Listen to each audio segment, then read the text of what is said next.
Hey all, your OS reviews. A couple days back we checked out the new B35G, which is a mid-ranger that has a couple of flagship design cues, including a curved AMOLED display, which is beautiful, along with pretty solid performance that blends in with more premium smartphones. And although this is great, there was actually another device announced alongside it which didn't receive quite as much media attention, which was the new N10. However, the N10 is a more cost-effective real budget option that is priced at under $100. So although it's great having flagship ambitions, I also think that this is a really exciting device to explore because of how affordable it is, not to mention it is a completely original design, compared to with the B30 5G actually shared a similar shell as a earlier phone that they released called the B30 Pro 5G, just has a little bit more RAM, compared to the N10 is something that we've never seen before. So despite this being the more budget option, I'm actually a little bit more excited for it. Maybe also helped by the fact that it comes in white, which is I think a really clean look. It's kind of like a throwback to some of the classic minimalist devices in the past crafted by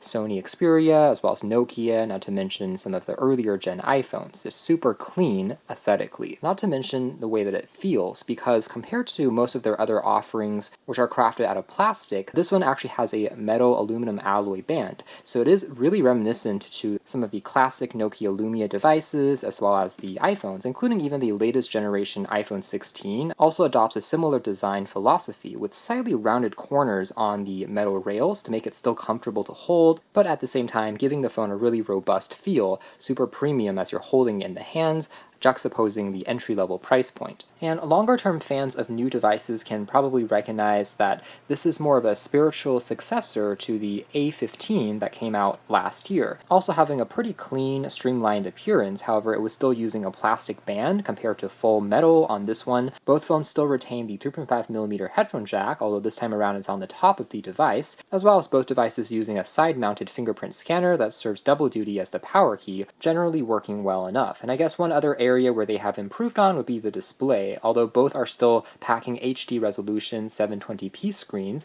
with a 90Hz faster refresh rate. This time around they've gone with a hole punch cutout for the front-facing camera, so we have slightly enhanced screen-to-body ratio compared to the last gen, which was using a slightly older water drop notch style instead. The screen is also technically 0.1 inches larger this time at 6.6 inches, but the overall dimensions from the form factor doesn't feel that different. And the official retail cost is also a little bit lower this time around. Both are equipped with 4GB of RAM, although on the new model we have up to 4GB of additional virtual RAM that you can use to borrow some of the storage space to simulate RAM. It's not quite as good as the real thing, but still helps a little bit when you are multitasking. It's a software trick that was technically missing on the A15, in addition to both phones having 128GB of built-in storage, and in terms of processor, both are Octa-core. However, the N10 now adopts a Unisoc T606, and although MediaTek might be a slightly more familiar name, the T606 is in practice actually a little bit more performant when it comes to CPU as well as GPU benchmarks, translating to the phone actually feeling a bit more fluid and fast in day-to-day use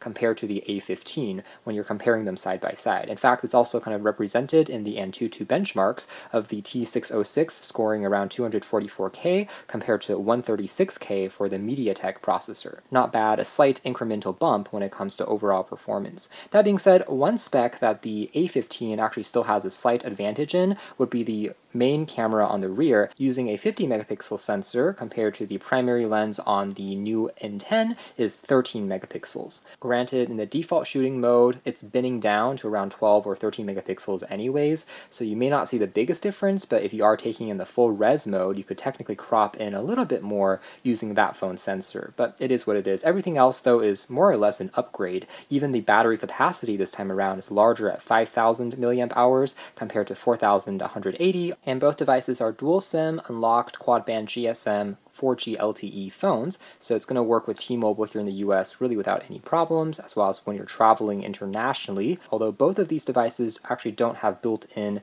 NFC, so that may or may not be a deal breaker depending on person to person. Both devices also come equipped with standard GPS as well as Bluetooth, albeit the N10, because it is using the Unisoc T606, is regulated to Bluetooth version 4.2. Now before we dive closer into the software experience, a final look here at the hardware. We do do have those embedded antenna lines into the metal chassis, as well as, again, the power key volume rocker, still made out of metal, feeling quite tactile and responsive. Aside from the headphone jack, the top also houses a second stereo speaker, so audio comes out from both the top as well as the bottom of the phone, which is honestly quite surprising for a budget phone at under $100, and it is another upgrade compared to the previous A15 had only a mono speaker. Now, we also have a secondary macro camera here at 2 megapixels, so it's not going to be the most practical thing in the world versus an ultra-wide or telephoto zoom, but kind of expected for a device in its class. It's also used for depth sensing, though, for portraits and bokeh effect images, along with an LED flash. I'll also mention that the charging speeds on this device are pretty standard at 18 watts, so expect it to go from 0 to 100 in a little under 2 hours.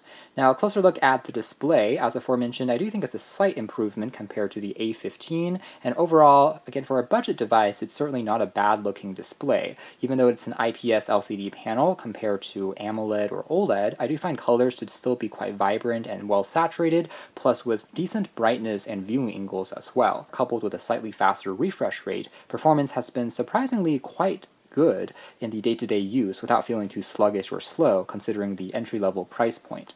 Now, we also have a factory pre-applied screen protector, which is a nice added bonus, in addition to the standards that we always expect from Nuu, including a free TPU silicone case to further protect the phone, some stickers, quick user guide, standard charger, as well as USB Type-C cable, and a SIM ejector pin. Again, kind of ironic that more expensive premium phones these days give you less in the box. Here's also a final side-by-side comparison with the aforementioned more premium B30 device as well as the previous A15. So it almost feels like the N10 sits in between these two devices, representing their kind of lowest tier device being most affordable as well as their highest tier device. This one borrowing some more premium design cues like the metal frame, hole punch cutout for the front-facing camera, stereo speakers, while retaining some of the DNA from that earlier A15. Again, the fingerprint scanner is actually quite fast to unlock the device with a slick animation there, and we are taking a look at a relatively clean version of Android 14. That being said, I would say guaranteed OS level upgrades are always going to be a bit dicey when it comes to less expensive devices, and this is really no exception. Perhaps an area where they will further improve on in subsequent revisions, and it's great to see that we've moved past the days where 32 or 64 gigabytes was the maximum you could expect on a really entry-level phone. These days, again, 128 gigabytes on the N10 gives you just more storage to handle apps as well as media taking up more space increasingly. Anyways, we have access to a couple of utility tools that are from Nuu, including their sound recorder. So here's a quick test of the voice recording and the microphone quality. Again, coming out from the two sides of the phone, actually pretty clean, so it's decent enough even if you are answering phone calls as well. You also get access to an FM radio app, although you need to plug in headphones to act as the antenna. Other utility tools, though, are pretty much stock to Android, and you get the regular, again, Google Play Store, Google Apps pre-installed here as well. Furthermore, you can expect the Google Newsfeed here on the left of the home screen, as well as you can drag down to access the notification shade for additional shortcuts. Again, this is a fully laminated display, so there is no gap between the glass and the LCD underneath, just reducing some of the glare that we used to get in less expensive phones. Glad to see that this is no longer the case. There's also a proximity light sensor for automatically changing the screen brightness, and if we jump into more advanced settings, we still get quite a few customization options. For example, there is scheduled power on and off, so if you want to turn the device off at the same time every day to consume less power, maybe overnight, you can set that up. And then under display properties, you'll find under colors and contrast a slightly more vibrant color mode, or more cool/warm can also be adjusted yourself for more color accuracy, as well as a video display enhancement mode. So as you are consuming movies and video content, it will try to boost up the contrast, kind of like an HDR mode. Further down below here, you can also dial down the refresh rate to a standard 60 Hz if you want to consume less power. And under smart controls, accessibility options include flipping the phone around during an incoming call to mute it, plus a pocket mode that will prevent any accidental touches when you aren't using the device, and there is also double tap to wake on the display as well. That's a pretty thoughtful gesture, along other emergency options that you'll find in most newer Android devices, including emergency SOS mode, where you can program a family member or contact the authorities when you're accessing the power control panel here at a click. And further down below here, you'll find the extended RAM functionality, again borrowing some of the storage space to give you slightly enhanced multitasking capabilities, which can be helpful, boosting it up to 8 gigabytes total. And then finally, under System, you can choose between gesture navigation or returning to a on-screen button navigation method instead, in addition to what you want the power key there to trigger. So for instance, by default, if you hold for a couple of seconds, it will bring up the digital voice assistant,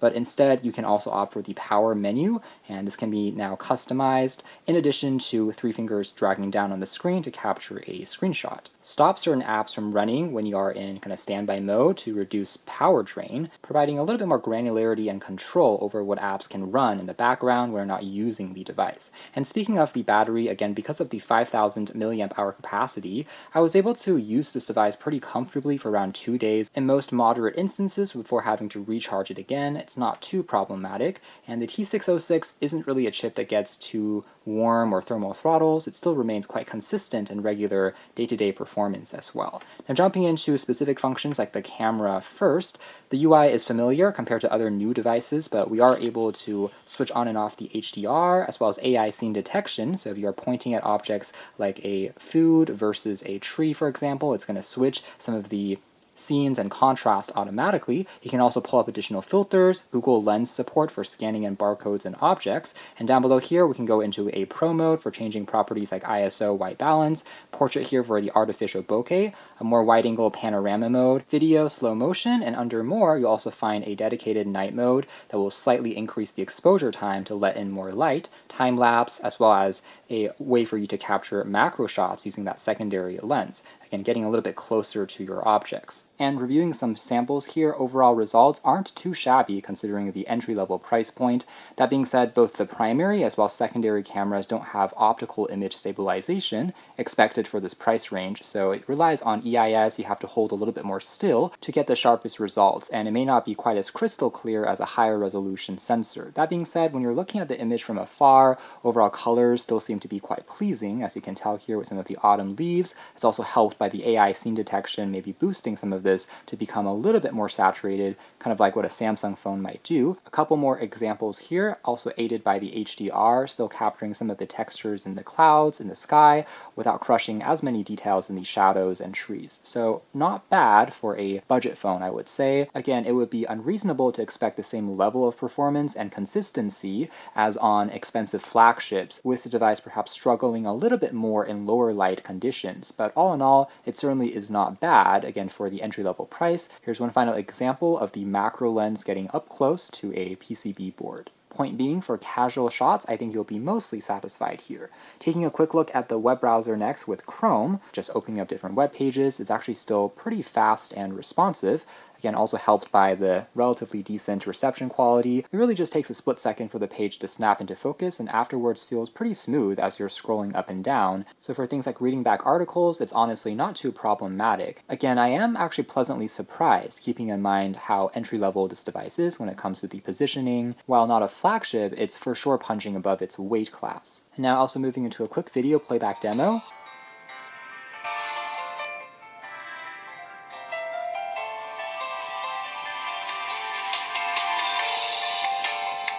So takeaway is the speakers actually get louder than expected, and again with the standard 3.5mm headphone jack or Bluetooth, you have plenty of variety to pick between. The stereo set is also an unexpected bonus on this device.